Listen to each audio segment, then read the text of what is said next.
अस्सलाम वालेकुम गाइस, कैसे हैं आप सब। उम्मीद करती हूँ सब खैरियत से होंगे। तो आज मैं एक नई वीडियो के साथ आई हूँ, जो कि एक व्लॉग तो नहीं है, एक कुकिंग का है कुछ, कि वो मैंने मम्मा बना रही थी, तो मैंने सोचा क्यों ना आप लोगों के साथ भी शेयर किया जाए कि ये किस तरह से बनता है। तो इसमें जो इंग्रेडिएंट्स होंगे वो मैं बाद में आपको स्क्रीन पे बता दूँगी। इसका ना आटा गूँदना होता है, तो आटा गूँदने के लिए ना बहुत ज़्यादा ख्याल रखना पड़ता है कि ज़्यादा पतला ना हो जाए और ज़्यादा जो है वो भी ना हो जाए, सख्त भी ना हो जाए। नॉर्मल आटा होना चाहिए कि आसानी से पिल जाए। जैसे आप देख सकते हैं कि कितनी आसानी से पिल रहा है।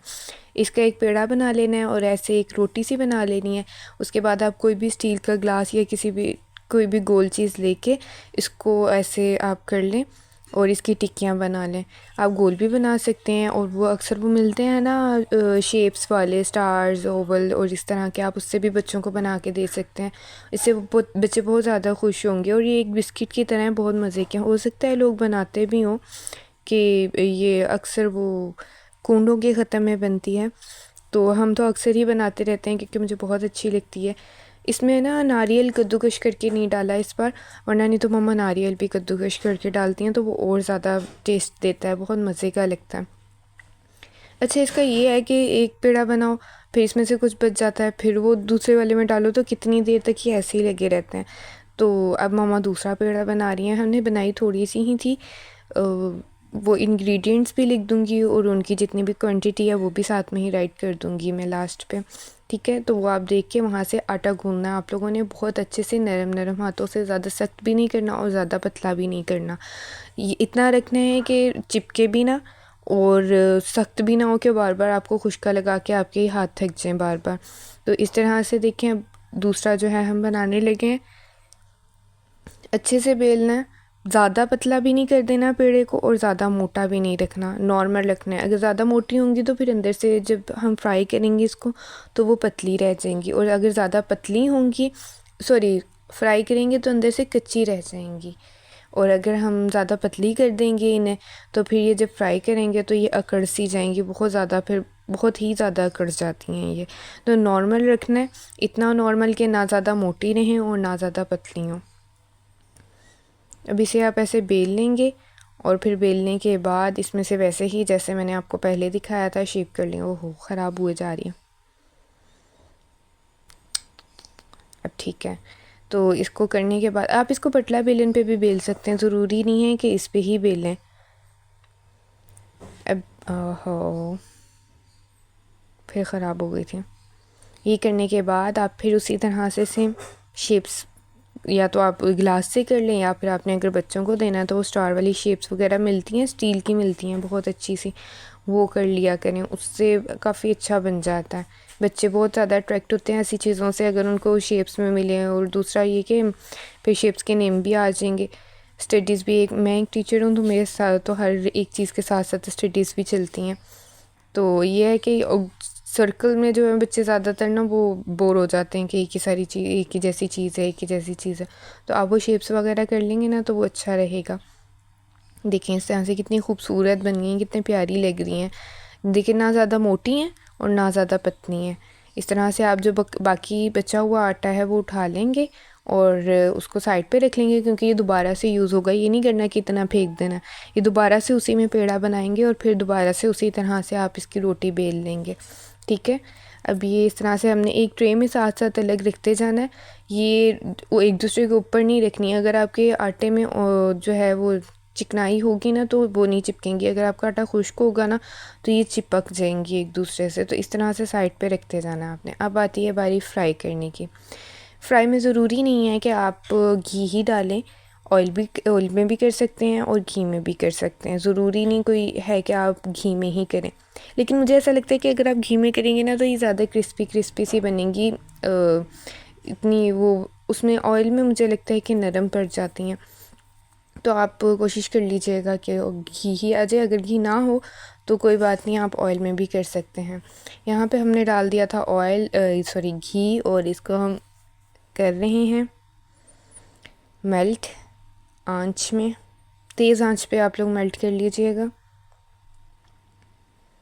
और बाकी बताएं, किसी ने मुझे कमेंट सेक्शन में बताएं कि क्या कोई और भी बनाता है ये, किसी को पता है इसकी रेसिपी, घर किस किस के घर में बनती है। अब हम ये ऑयल जो है वो मेल्ट कर लेंगे और हो ही नहीं रहा, हालांकि फुल आंच है, फुल फ्लेम है, लेकिन फिर भी नहीं हो रहा। हो गया, कैसा जादू था, मिनट में हो गया मेरे कहने पे। अच्छा, अब हम जो फ्लेम है ना वो थोड़ा सा हल्का कर देंगे ताकि ये टिक्कियाँ जो हैं वो जले ना। अब इसमें डालेंगे और ऑयल में डालेंगे एक एक करके, एक एक नहीं, आप 4-5 डाल सकते हैं, इतनी जितनी आप बाद में जल्दी से निकाल लें, क्योंकि ये होता है कि ये जब पकना शुरू हो जाती हैं तो फिर अचानक से जो है ना वो जल जाती हैं, तो फिर वो जली जली तो नहीं ना अच्छी लगेंगी, काली काली। तो हम हमेशा बिस्मिल्लाह करके डालना स्टार्ट करें, जो भी काम करें बिस्मिल्लाह से स्टार्ट करें। तो बिस्मिल्लाह करके हमने ये डाल दी हैं 1-2। और अक्सर ऐसा होता है कि कई लोगों की ना ये पूरियाँ ऑयल में जाने के बाद खिल जाती हैं। खिल जाने का मतलब है कि टूट जाती हैं अंदर जाके। तो देखिए माशाल्लाह से कितनी अच्छी है मेरी मम्मा ने बनाई है, कुछ भी नहीं हुआ, बल्कि ये फूली फूली निकलेंगी। अभी आप देखिएगा, वो खिल इसलिए जाती हैं कि लोगों का जो है वो आटा सही नहीं गूंदा होता। आटे को आप जितना अच्छा गूंदेंगे आपकी पूरियाँ उतनी ही अच्छी बनेंगी। सॉरी, मेरा गला ख़राब हो रहा है।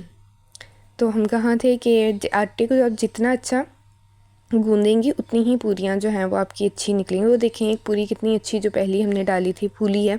इसका क्या मतलब है कि आटा बहुत अच्छे से गूंदा हुआ है, सब चीज़ों की मिकदार जो है वो बिल्कुल सही है, कोई भी चीज़ ज़्यादा या कम नहीं है। अगर आपकी कोई भी एक चीज़ ज़्यादा या कम हो जाएगी तो आपका आटा जो है वो वैसा नहीं होगा और आपकी पूरियाँ जो है वो खिली हुई नहीं, वो सॉरी फूली हुई नहीं निकलेंगी, खिल जाएंगी, ऑयल में जाते ही टूट जाएंगी।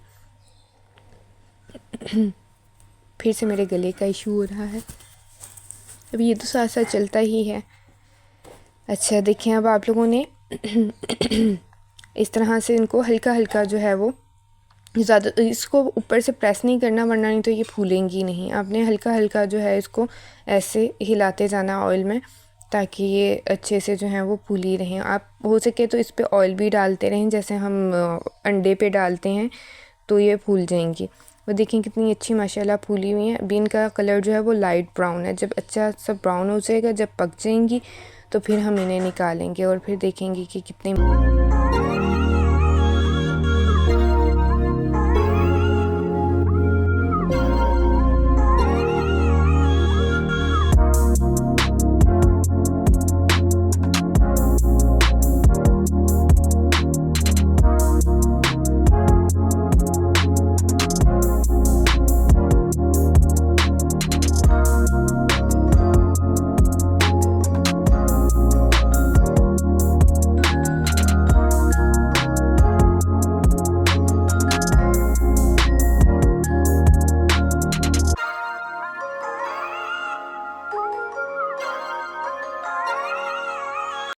हाँ जी, तो ये देखिए हमारी पूरियाँ कितनी अच्छी सी रेडी हो गई हैं, कितनी खस्ता खस्ता हैं, देख सकते हैं आप लोग, कितनी ही अच्छी बनी हैं, ना जली हैं ना कच्ची हैं, फूली फूली सी बहुत ही मज़ेदार सी पूरियाँ बनी हैं। आप लोग भी ट्राई कीजिएगा और मुझे भी बताइएगा और मुझे अपनी दुआओं में याद रखिएगा। और मेरे यूट्यूब चैनल को सब्सक्राइब, लाइक, इस वीडियो को लाइक लाजमी कीजिएगा क्योंकि मेरी मम्मा ने बनाया है, और शेयर करना मत भूलिएगा।